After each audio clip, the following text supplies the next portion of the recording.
listening to the Business and Life Conversations podcast with Angela Henderson, episode 131. Hey there, you're listening to the Business and Life Conversations podcast.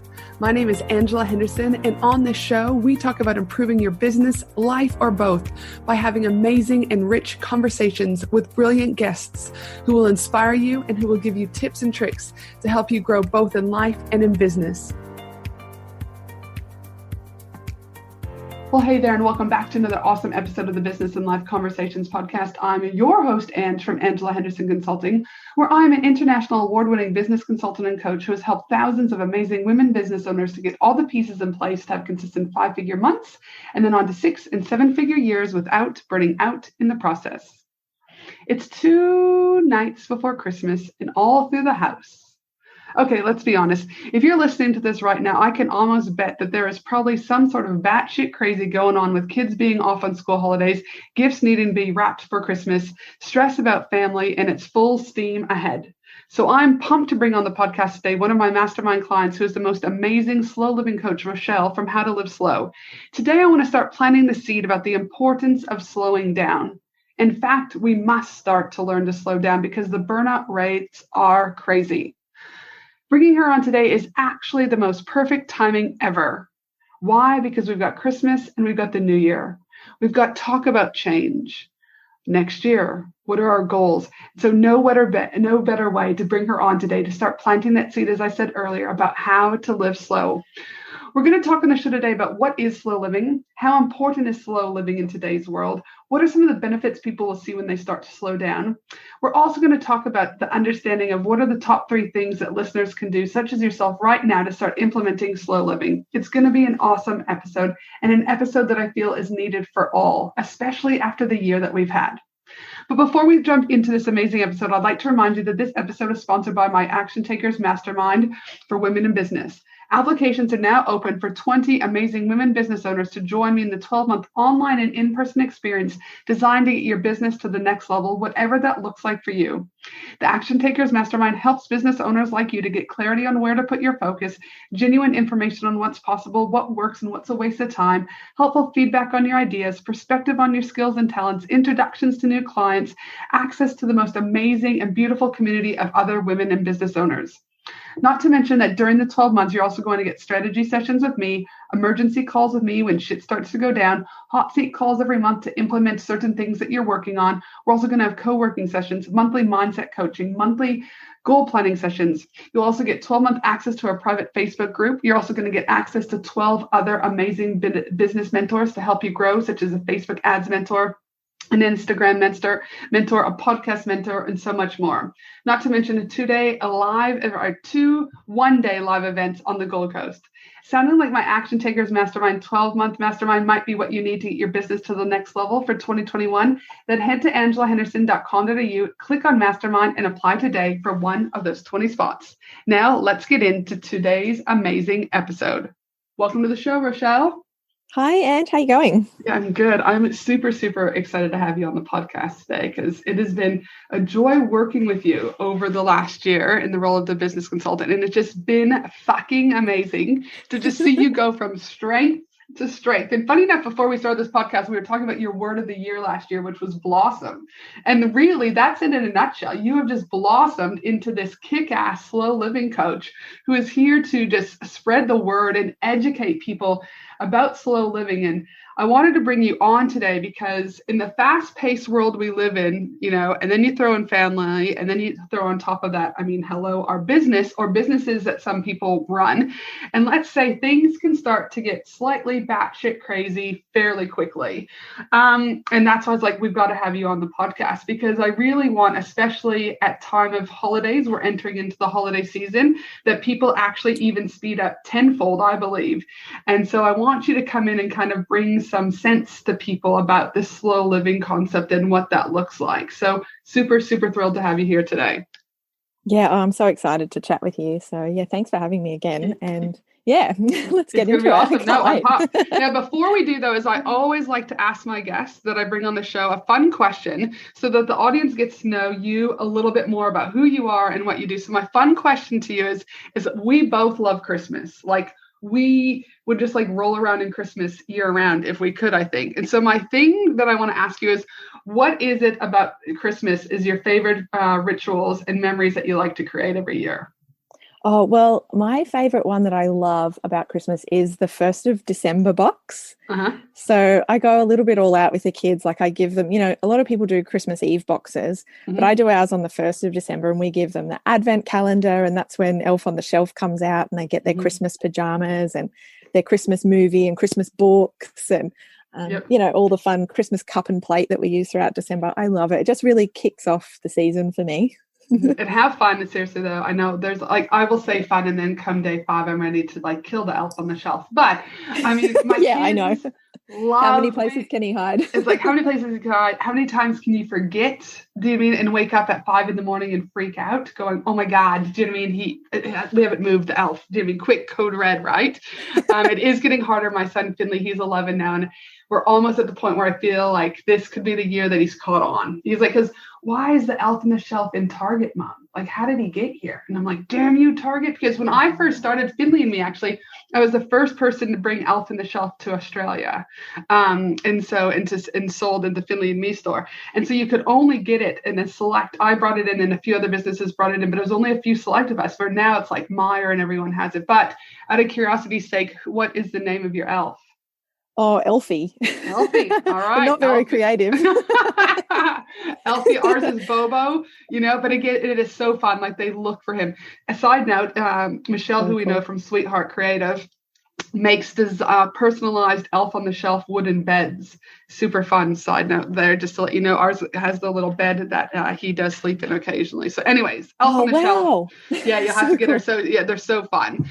Now, I know we could probably talk about Elf on the Shelf and Christmas rituals for a very long time, because we do love it. And again, it does blend beautifully with the essence of how to slow down and around slow living. But before we jump into what is slow living and why do business owners in particular, I feel, need this conversation more than ever before, can you share with the audience a little bit about your business journey, where you started and where you're at now?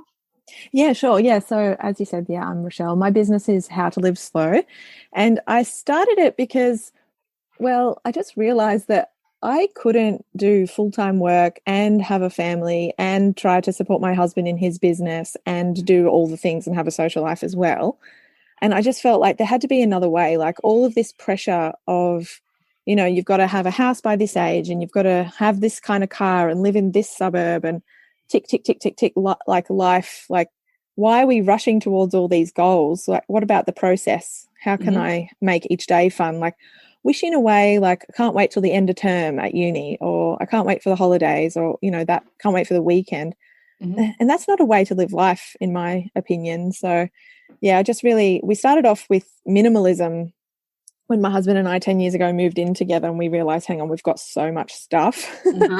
And we found the benefits of like living in a smaller house, having less stuff. There's a lot more funds that can go into like holidays and experiences. And then we realized, like, we could actually do this in other ways. And then, slowing down is just really disconnecting from that external pressure and living. I realized, like, it's just so, for me, I realized, like, wanting to help other mums find joy in the motherhood process. And that's where I came around with like How to Live Slow, was that by slowing down, I really found ways to enjoy the tiredness and the overwhelm, like, get over that and realize that that's all part of the process, and you can make that, part of your personal growth. So it is. I mean, I like the word that you're using there is process, right?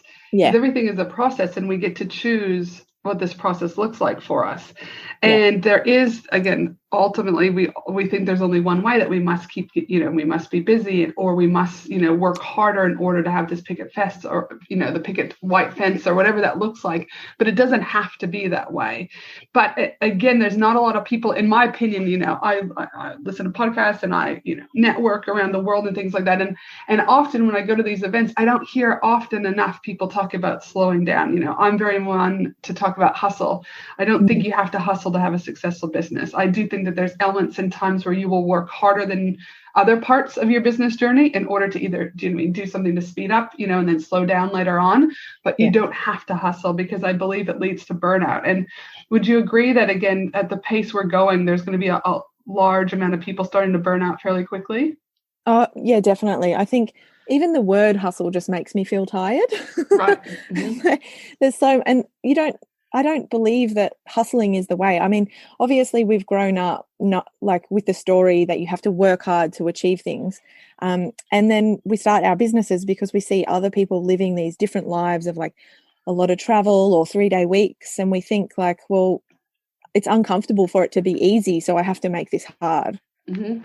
Yep. Yeah. And I know one of my other clients that I just had on the podcast, Tracy, one of the things that we were talking about is when she started working with me, we found out that what was happening is when we were able to get our systems in place and when we were able to get her scaling, to the $1 million mark and things like that what she found was it was actually really difficult for her to sit in slowness and to just to sit, because though she's actually really quite good at it, but she just said, it's like, hold on, I should be doing something. And she just had her grandbaby, her first grandbaby. And she's like, I can just sit and be, right. But I do think it's something that we have to almost learn. And, the sooner I think that after this conversation, people will start making some changes, hopefully there, Rachelle, is that, these changes will also get passed on to our children, because our children are watching everything that we do every single day. They're listening to us, they're seeing us. And if we're able to teach them the essence of slowing down instead of always having to speed up, is they'll be able to pass that on to their kids. And again, I think it will make a much happier home and also, happier people. I know it's very difficult for my kids, sometimes to slow down. And I remember this one time, Finley and Chloe, I said, you must go outside and just play in the backyard. Yeah. And they said, no, that's bored. I'm bored. And I said, nope, you have to. And I said, I'm going to sit here and read my book, but you guys I'm not going to, you need to play for 30 minutes, I think it was. And time doesn't start till you're playing. Well, Finley is they're both quite stubborn, but he convinced Chloe, the younger one, to sit on the step. Well, 40 minutes went by and neither of them had moved. They had just sat on the step. And I was like, in many ways, though, I was like, that's fine, but the time still hasn't started. But it was important for them just to be, right? Because we're always rushing to birthday parties and we're doing this and we're doing that. I'm like, no, you can just be in your own skin. And do you think it's difficult for people to just be in their own skin in the world we live in? Yeah, absolutely. Especially the digital age and social media. Like, we're looking for ways to distract ourselves through that discomfort of just being. But partly because we have this attachment to needing to be busy, or, busy is important, which is also false. And I think, like, if you look at like the most successful entrepreneurs and business owners, they do as little as possible. So, that's probably a false belief. But yeah, like that feeling, as I said, like, we distract ourselves through, we look at what everybody else is doing online and we get FOMO, but it sort of distracts us from, maybe dealing with the things that we aren't doing, or our own expectations that we're not living up to. But when you're doing nothing, that all comes to the surface, right? Yeah. Like, when I say nothing, like resting or, hanging out at home. But I think it's really valuable for kids to be bored. That's where creativity comes from, right? Exactly right. And they've got to use different problem-solving skills and different thought processes in order to spark what's happening next, right? And not be led and told by us to do that. Yeah, that's right. Yeah, or just like diverting to screens all the time. Yeah, and don't get me wrong, there's a time and place for all of that, but I think, again, we're also just losing the essence on how to, just be in the moment. And so for those listeners who might be, this concept of slow living is new. I'm not too sure I really understand it. Can we just start the podcast a little bit about what is slow living? So slow living, actually, for interest's sake, started in the 1980s in Rome. It actually started as the slow food movement, which was, and I think this is a really beautiful story, because I'm not sure what the square is, I think it's near the Spanish Steps, they wanted to open a McDonald's fast food chain. And there was this Italian guy and he was like totally against it. He said, like, it's, this is Rome. We love our cheese. We love to sit over, eating pasta and sit over a long lunch and then have a nap. So fast food is just completely against our culture. So he started the slow food movement, and that's since evolved into, there's slow cities, there's slow the slow movement in general with slow fashion and just disengaging from the status quo hustle, push, push, push, more is always better kind of thing. And so that's where it kind of started. But for slow living, particularly for mums or business owners, is just about, knowing what your priorities are and prioritizing things like rest and holding your own boundaries and learning how to say no to the things that aren't important, and really aligning your life to what you want to achieve and being okay with it being different. And I would assume that slow living, though we've got that broad definition, again, just like anything, we will adapt slow living to our individual circumstances. Is that correct? Yeah, totally. There's no one way of doing it. Just like there's no one way of doing minimalism. There's no one way of having a business. Like it's all customized to what suits you. Yeah. And for you, and I know we've touched upon this a little bit, but I'd like to know a little bit more about your thoughts, is how important is slow living in today's world? I think it's really vital to learn to live a little slower, because when you're rushing around being so busy all the time, you kind of you haven't got the time to sit back and look at where you're going. And of course, you end up going nowhere good. Usually it's a fast track to burnout, right? Just hustling through and ticking off to-do lists and, life goals that may not even be what you want. And then you start to look externally for like the excuses or the reasons why your life isn't what you'd hoped it to be. So there's like putting the intention behind what you're doing. And also you used something there you said about how people are looking for the excuses. If you're looking for them, you're going to find them, right? Because you'll always find that excuse to confirm and validate what you're like, yep, I'm right. Yep, I'll just keep going. But it's that way of thinking that we need to start working on, the way that we look at the world slightly differently. So when we look at the world slightly differently, and we can also learn to start to slow down, what in your experience have you seen, both for yourself and in the clients that you work with, are the benefits that people see when they start to slow down?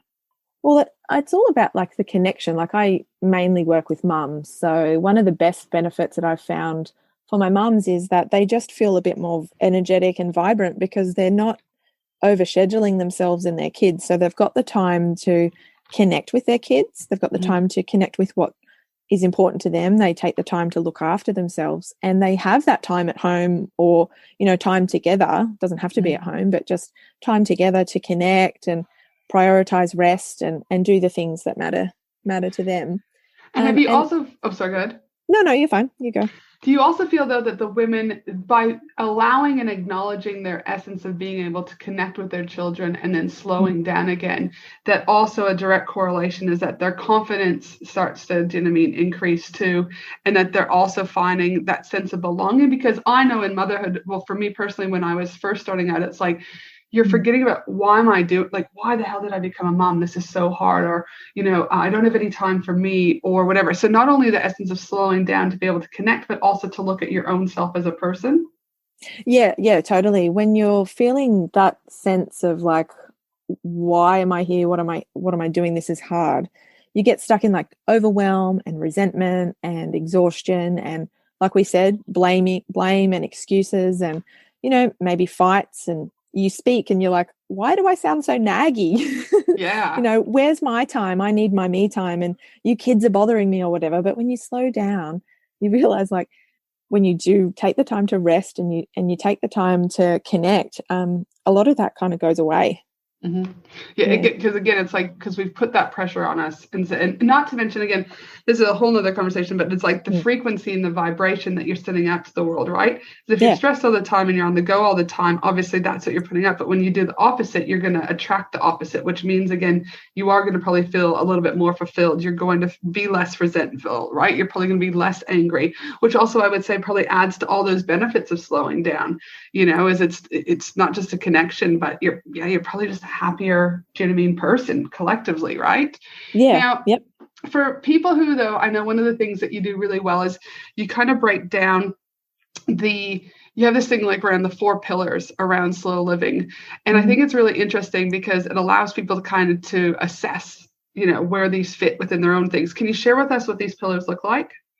Yeah, so I know like what we've been talking about so far is all kind of like top level stuff. So yeah, I've broken it down into 4 kind of areas that you can get started, making these changes. Mm-hmm. And I started with, the first pillar is to do less. This is all about like learning what your priorities are, and aligning, okay, well, if my priority is family, but I never spend any quality time, maybe I need to make some changes there. But learning how to say no and holding those boundaries, creating that space. And then also a little bit around doing less is about sharing the mental load. And you were talking about energy there before. And I think like as women raised in like a masculine kind of society, particularly career women, we get stuck so much in the masculine energy of working and achieving and to-dos that when it comes to motherhood, the mental load gets really heavy because we think we need to be the one doing it all. And then we get that resentment towards our partners or whatever because they're not helping, but we never really ask them, or we never really learn how to receive that help. It feels really uncomfortable because we've been taught we should be able to do it all. Yes. So we do a lot of work within that pillar around that as well.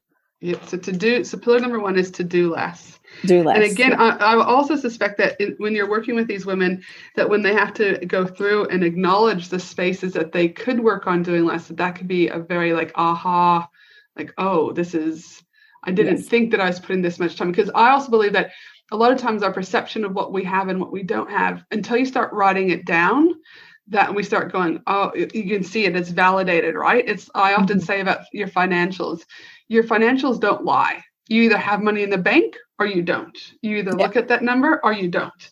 Yeah. But it's the same thing as often we're not looking at things. But when I'm sure that these women finally have this space when they're working with you to be able to really look at these pillars, that there's probably a little bit of like, oh, fuck, I've either potentially been self-sabotaging or I've been allowing this to go on. So would you agree? Like, is that kind of some of the things that they start seeing?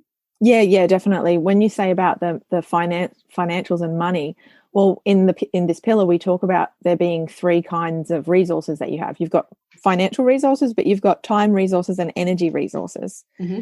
So yeah, this is all about like prioritizing rest and like figuring out like, what am I going to do with this spare time? Because that can be really uncomfortable, like we've said. So super. Yeah. I could just imagine really how fun. powerful it is because, again, to do less. Because often even just saying to ourselves to do less, people can become quite anxious because it's also the unknown. Yeah. What do you mean? Like I was saying with Tracy, what do you mean I've got more time now? What do I do with myself? What does that mean? And so in many ways, there's a transformation there because you will rebuild yourself in some ways. The old Angela, do you know what I mean, is now different to the new Angela because you've allowed yourself for that change to happen and that transformation to occur. Yeah, exactly. Yeah. So this is probably my favorite pillar for that exact reason. So pillar number 1, to do less. What's pillar number 2 that you work through with the women? Pillar number 2 kind of builds on it and it's called need less. And so this is where minimalism comes in. So disconnecting from consumer culture and feeling that FOMO of like, scrolling Instagram and seeing people buying the latest thing or doing the latest thing and feeling like you're missing out in some way. So there's a lot of that in there. We talk about like also around external validation versus internal fulfillment. So a lot of people think, well, if I'm going to live slower, that means I can't be ambitious and want to go out and achieve big things. And that's actually completely the opposite. So in the needless pillar, we talk about how to find things that you can work towards that give you that sense of deep internal fulfillment rather than doing the things that you can post on social media to give other people FOMO. Actually doing it because you want to do it, not just because you can post it on Instagram. So this is a really great module for that, and understanding like why you're doing things. And there's always the why, right? It's like, and again, typically what we think the why is very different to what that why is. Yeah, exactly. So we do a lot of work around that in this module. Or in this pillar, I should say. I keep calling it a module, but it's a pillar. So the to-do less is number 1 with the need less. And again, I also think this is hard because if you're working on this pillar to reduce, whatever the materialistic stuff, whatever, but yet because of social media and everyone else has it, and it's that essence of more, it can probably be quite hard because you're going against the grain, right? And that can almost be somewhat counterintuitive because of what we've been taught. And so again, going against what advertising is telling us, you need the new iPhone 12. I mean, I want the new iPhone 12, yes, but do I need it? No, right? Yeah. And being able to stop and assess what is the difference there. So perfect. Yeah. And what's pillar number 3? So just what I wanted to just say as well on that, when you need less financials, you have less pressure on yourself to work as much. So then you can go back to doing less and doing more towards like family connection time and that sort of thing. So there is that massive benefit. We're going to also, I guess, if you need less too, and you're sitting there and you, like, say you've been off of maternity leave for 8 months and you potentially have to go back at the 12-month mark, right? Because your partner's going, listen, you know, this is what we're spending and this is what we're doing, and we're going to need to make up our lifestyle somehow. As if you start to really reflect on, you know, what is it in your life that you can subtract, but still live a quality life that you want, right? And create those juicy memories that you might be able to extend some of those things. So like you might go, well, actually now I can stay off of maternity leave for 14 months versus 12 months or 16 months or whatever, because again, you've identified where you're in your life, you can actually reduce that. Yeah, exactly. Yeah, that's right. And so, so pillar 3 is being more. So being more present. So this is where we start to work on actually being comfortable being present, because a lot of us aren't very comfortable in the present moment. We're always working towards that next thing and where we're headed and what's going to happen tomorrow. So getting comfortable being present. And so that builds then on figuring out, okay, well, what do I need to do to help myself do that? And so we talk about real self-care, which is all of that stuff that, like, getting your budget in line, you know, making sure you're sleeping well and exercising and nourishing your body, and dealing with, like, if you've got to go see a psychologist, like book that in, for example, like doing the real stuff that will make you feel a level of sense of safety. And then developing your self-leadership. So actually committing to do that work. So that kind of all, that's being more present and being more committed to your own self-growth, I guess, is that kind of pillar. And again, and the thing is that I noticed too, is that as we take on more because of our families and our business or whatever, is that we oftentimes are less likely to look at our own growth. But as I say often to you guys in the mastermind and et cetera, is that your external world is a reflection of your internal being. And so if there's stuff that's going on outside and you're sick and tired of seeing it over and over again, this pillar would be a beautiful essence of probably where people start to go, oh, if I want to be more, I'm going to need to work on X, Y, and Z. Because again, that's, do you know what I mean, what those patterns or behaviors probably are continuing to show up in their world. Would that be somewhat accurate? Oh, yeah, totally. Yeah. For me, like you said at the start, this year my word has been blossom. So for me, this is the pillar that I've really worked the hardest on, because you self-sabotage and you get in your own way, particularly as business owners. So developing that self-guidance and that self-leadership, so important, I think. Yeah. And I would assume that, I mean, I know we're still going to get to pillar number 4, but I would make the assumption that similar to when I see women in business and they go through different growth spurts. So a woman might hit their first 5K months, then we'll get to the 10K months, and then we'll eventually get to 50K months and so forth. That I'm going to assume, though, that I know for myself, is I'm still working on myself at all areas of those points, right? Like these pillars that you're mentioning never go away. They're still always a work in progress. Is that would I be right with that? Oh, yeah, absolutely. Yeah, that's right. Yeah. You continue, you know, you increase your self-worth. So maybe you go out there and you start earning more money and then the lifestyle creeps. So you go, okay, well, but hang on, now I've put pressure on myself to continue this, and it takes away the joy because you've got the pressure of needing to earn a certain amount and you can't maybe maintain that. And going back to, you know, maybe you start saying yes to too many opportunities. Next thing you know, something great comes along and you can't say yes to it because you've overcommitted. So it's a continual process. Yeah. Yeah. Perfect. And what is pillar number 4?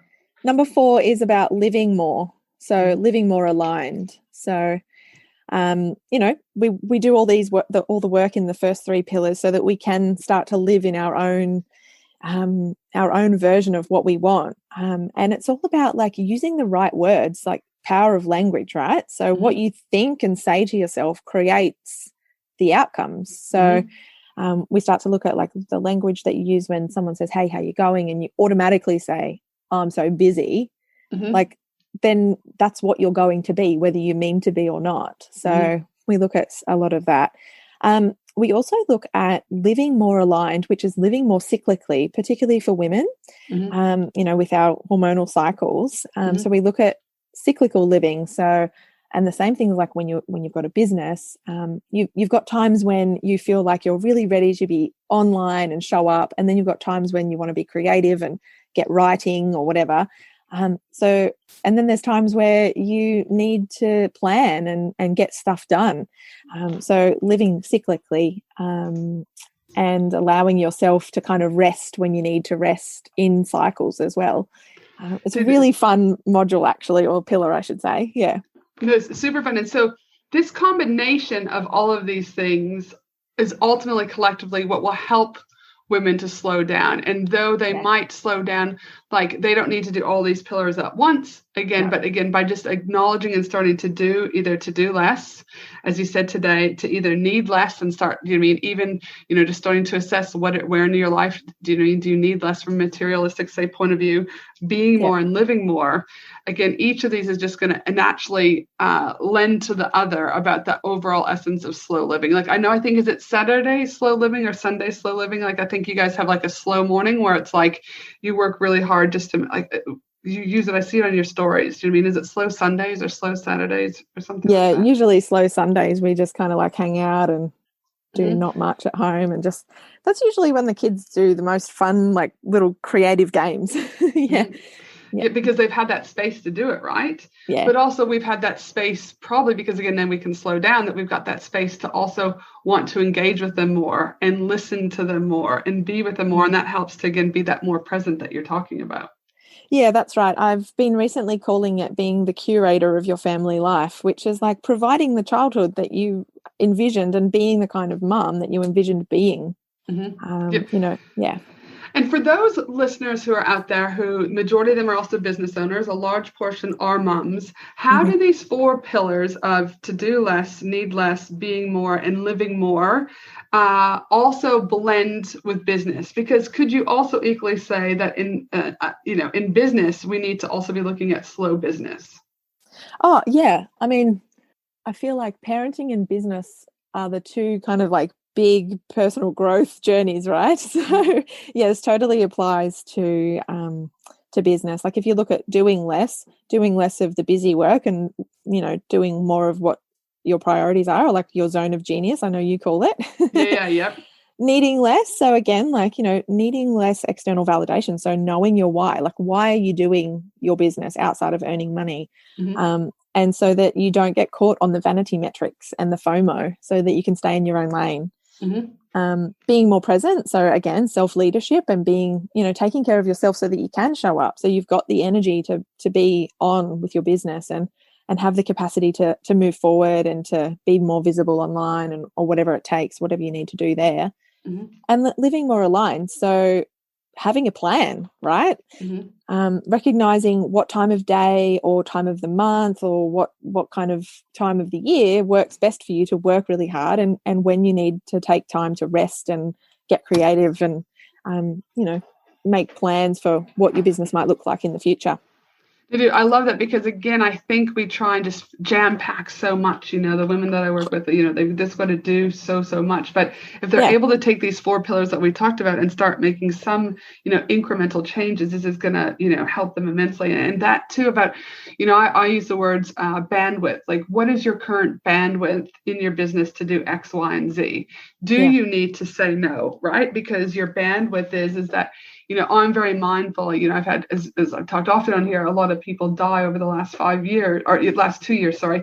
But I also am very mindful about when those anniversaries of those deaths are coming up, right? And I just go, okay, now it's probably not the right time, do you know what I mean, to do a launch, because this is just, again, even though every year is a little bit easier, it's still unconsciously part of you, right? Like you're still like, you just know that your energy, you don't sleep as well, that the family members are going to start talking about it more. And so it's just like your energy I find my energy is much lower whenever there's like an anniversary of a death, right? So for me, I'm very mindful about,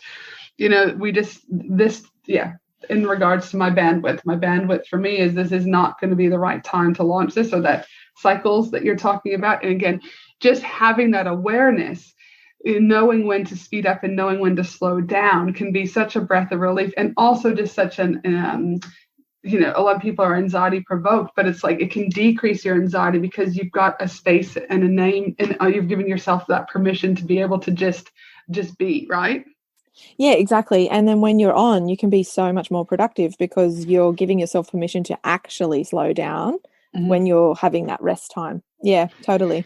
And how much of this, again, this will be a new concept for people. And what I say is that this podcast is about just creating those conversations and start planting the seeds for people. But this essence of slow living can actually be quite confronting for people, because there might be people going, actually, they're right. I probably do need to look at this, but I'm not. So do you think people are scared to slow down?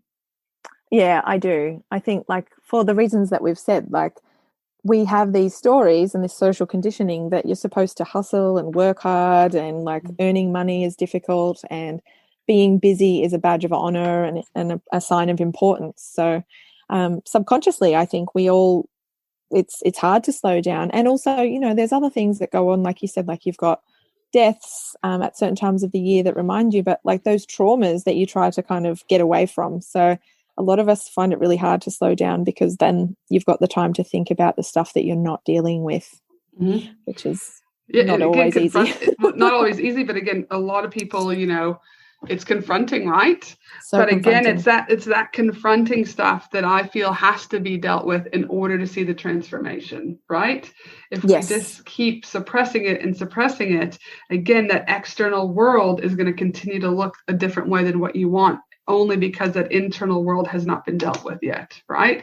So slow living is going to allow you that opportunity. So again, it's, and I also think for some people, the slow living will help people start to heal. They will heal from their past. They will heal from even things that might be going on presently, but it will make them better people in order to live the life that they want. Yeah, absolutely. I think, like, not to bring up 2020 and all its awfulness, but I mean, I know a lot of people staying home a bit more and working from home. As hard as that has been, there have been a lot of reports of like increased family connection and well-being as a family unit because of the extra time where we've had to slow down, right? So we've had a bit of a taste, and I know a lot of people have said, well, I don't know if I'm ready to go back to that normal life of like having to do all the things and rushing around on the weekend. I know here, even if you just look in Queensland, for example, the real estate in Queensland is going crazy, even though we've had quite an economic, downturn here in Australia, obviously. But the thing is there's a lot of people moving, say from Melbourne, say from Sydney, where they're two very fast-paced cities, and moving up to Queensland because they're like, I'm just done. Right? Yeah. I need to get to the sunshine. I've wanted to get to the sunshine. I've wanted to get to the beach. And people have had that opportunity to really assess what's important to them and what isn't important to them. It may mean that they've taken a pay cut, but their happiness, they're allowing their happiness to go first, and that's okay, right? That can go first. Yeah, exactly. It's so good to hear. Our prices are, I know one of my clients in my 12-month accelerator program, Profit Pillars, she literally, because she was in Melbourne in lockdown, I think I might get my days confused, but let's just say on a Wednesday, she had decided to put out to the world Monday, she was going to put it out to the world that she wanted to move up to Queensland finally. I think it was by Thursday, she had already found her rental property up in Queensland, had told the landlord she was leaving, and by Monday they were on the plane. That was literally 7 to 10 days from start to finish, not even kidding you. And she was prepared to do the quarantine up in Queensland because she knew that her life was better, right? So she took the leap. Obviously, from a financial standpoint, they had to assess all that. But yeah, so those are the things that I too am starting to see more people. I also know that when COVID came, and even now, there's probably still more people, but in the neighborhood we live, my kids are always like, why do you make us go outside? Why, there's no other kids out here. We should be on our electronics. I'm like, no, you need to get outside. We need to connect with nature, listen to the birds, look at the butterflies, just be you guys. And they're like, but there's no other kids out here, Mom. Where are the kids? And I always say, it's great, kids observe very quickly. And I was like, listen, I said, they're probably in their backyards. And they're like, Mom, we've been doing this walk for years. I don't hear them in their backyards. Where are the kids, Mom? And so when COVID came, Finley and Chloe both observed at different times and said, Mom, there's more people out than we've ever seen before, right? However, I will say is even though now, because Queensland's been quite, back running pretty much at full function for a long time, is even though there's still a few more people, I would say that's probably dropped by 80%, right? So again, it's we that time did convert a few people, but the hand is people they're no longer there, right? And then the kids have all said where they've gone. So kids observe, and they pick up on those things. And I guess it's all about how we observe our own life and what changes that we choose to make. Now, for those listeners, though, Rachelle, that are like, listen, slow living, you got me thinking about a few things. What would you say are your top 3 tips for those listeners wanting to get started with slow living? Yeah, so my first one would be you don't have to do it perfectly. It doesn't have to happen a certain way, and you don't have to do it all at once. You can just start with the one thing that you feel like will have the biggest impact to get started. And then I would say, as we've said, know that it might be uncomfortable, but it's okay for life to be more easy and more restful. So just be aware that it's going to probably bring up some stuff, but that actually is a really good thing in the long run. And then finally, I'd say have a plan for how to say no or how to hold your boundaries. So in other words, like when you like you want to keep, say, Sunday afternoons free so that you can prep for the week ahead, you can do your planning or whatever, you can just hang out at home or go for your walks or whatever you want to do on a Sunday afternoon. But then you get an invite from someone and you know that you don't have anything on, be okay with saying, I'm not available anyway. Right. So have a kind of plan about what you'll say when people ask you and the answer technically is that you are available. So saying no, it's not easy, right? When we've been like, yes, I always say, unless it's a hell yes, it's a hell no. Yeah, that's right. But doing that in practice is always harder than you think. So totally, 100%. Plan of how you're going to approach it. Yeah, absolutely. I agree. Have some stock standard canned response ready to go and you'll be good to, and the more you do it, like I say, with anything like in business, the more you exercise this muscle of slow living, the easier it's going to become. The more you exercise saying no, the easier it's going to become. It's just taking those first steps again to retrain what you're so used to, right? Yeah, exactly. And the final thing that I just want to say about like learning to say no and holding boundaries is it's not that you're never available and you don't want to see people. It's just that you want to show up really well for when you do say yes. Yeah, rather than, I know a lot of people will say, and you know a lot of people and this, how often, like, you must go out all the time. The reality of it is I don't, like genuinely, right?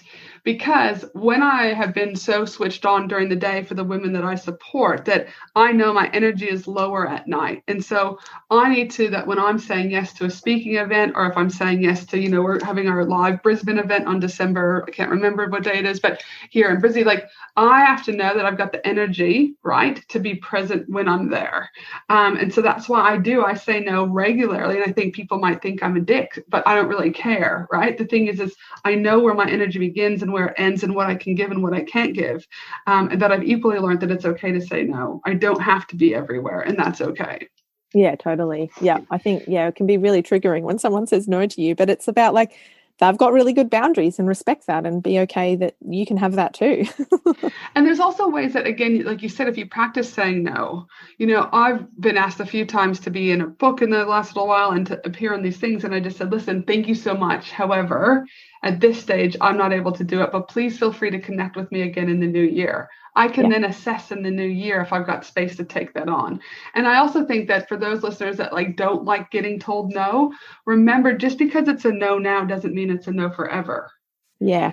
Because I was like, oh, they're going to be sad. And, oh, what does that mean? I can't hold that. I can only stay true to me. And that, again, don't ever give up, right? If someone says no to you, you can still ask again and again, and it's okay, because it doesn't mean it's a no forever. Now, for those listeners that would like to connect with you and start to know more about slow living, what else that they can do, capitalize more on these pillars, where can they find you? Yeah, so my website is howtoliveslow.com. That's also the name of my podcast. So you can find me on any podcast player, and my Instagram and Facebook are also just How to Live Slow. So very easy to find me. Fantastic, which we like. It's super easy. Now, my last question to you is what do you know now that you wish you knew when you first started out in business? I wish I knew that, again, the process is part of the fun. Just enjoy it. There is no end point. Yep. I mean, there really isn't. I know a lot of people say, like, I'm always, again, so busy or this. And my to-do list, whereas I show gratitude to my to-do list every single day, because if I didn't have a to-do list, more than likely that would mean I'm without a job and I'm without clients, right? So it's like just how I reframe that. Like, I'm actually, do you know what I mean? It's part of the process. That to-do list probably doesn't go away, do you know what I mean, forever. Do you know what I mean? It still probably is lingering somewhere around there. There'll always be more to do. I love that, Ange. Thank you. There will always be more to do. It's, again, what we choose to do, right? Or what we say yes to. But before we sign off, Rachelle, I just want to remind you guys that my team and I will also be putting together the show notes for this episode at angelahenderson.com.au with all of the links that you can be able to connect with Rachelle and learn more about how potentially you need to start slowing down and what that looks like for you to be more present, to be with your kids, to create memories, whatever that looks like for you. Thanks again, Rachelle, for being on the show. I really appreciate it. I know life is busy, but again, you said yes, so I appreciate that one. So thank you very much.